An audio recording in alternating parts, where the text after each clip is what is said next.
Hi అండి అందరికి. ఈరోజు మన ట్రాక్టర్ అయితే ఫ్యాన్ బెల్ట్ అనేది తెగిపోయింది.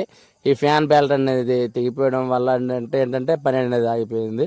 అయితే ఎప్పటి నుంచో బెల్ట్ అనేది పాడైపోయింది. చూస్తున్నారు కదా మొత్తం ఎలా పాడైపోయింది. అయితే మేమైతే ఎప్పుడు తెగిపోతే అప్పుడు వేద్దాంలే అనుకున్నాము. ఈరోజు మొత్తం తెగిపోయింది. పని మధ్యలో అయిపోయింది. చూసారు కదా ఫ్యాన్ బెల్ట్ అనేది తెగిపోయింది. ఇదిగోండి తీసుకున్నాను మళ్ళీ షోరూంలోనే. అయితే ఇది మా ఊర్లో తెగిపోవడం వల్ల మెకానిక్ అయితే కాల్ చేయలేదు. నేనే బెల్ట్ అనేది నేనే వేస్తాను. ఇదిగోండి డైనమో కొంచెం లూజ్ చేసి తగిలించేస్తే సరిపోతుంది. ఇదిగోండి బెల్ట్ అయితే ఇప్పుడు ప్రజెంట్ అయితే వేస్తున్నాను. కానీ కొంచెం బెల్ట్ సైజ్ అనేది కొంచెం చిన్న సైజ్ ఇచ్చేసారు. అదిగోండి వేసేటప్పుడు అయితే నా చెయ్యికి కూడా నా బెల్ట్ దగ్గర ఇది తగులుకొని చెయ్యికి అనేది కూడా గీసుకుపోయింది. ఈ మోటార్ ఫీల్డ్ ఇవన్నీ కామన్ ఇవన్నీ ఉన్నా. అయితే ఏంటంటే ఏదైనా వెహికల్ మనం తీసుకున్నామంటే కంపల్సరీగా దాని యొక్క చిన్న చిన్న మైనర్ కంప్లైంట్లు అయినా మనం కంపల్సరీగా చేసుకోవాలి.